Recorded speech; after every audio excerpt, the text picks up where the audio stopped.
paglagyan natin ng pang-adobo. Pork butt. Para medyo may taba-taba.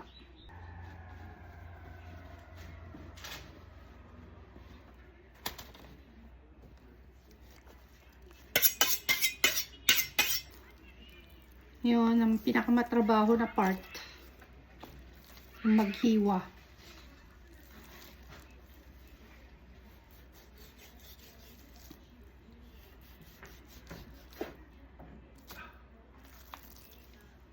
Katamtaman lang yung size ng hiwa ng adobo.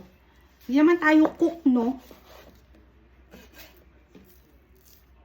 Pero subukan lang natin. Pero tama na yung ganitong size. Liliit pa to pag naluto.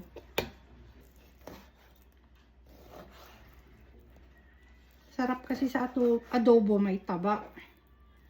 Sorry na lang sa mga hindi kumakain ng taba.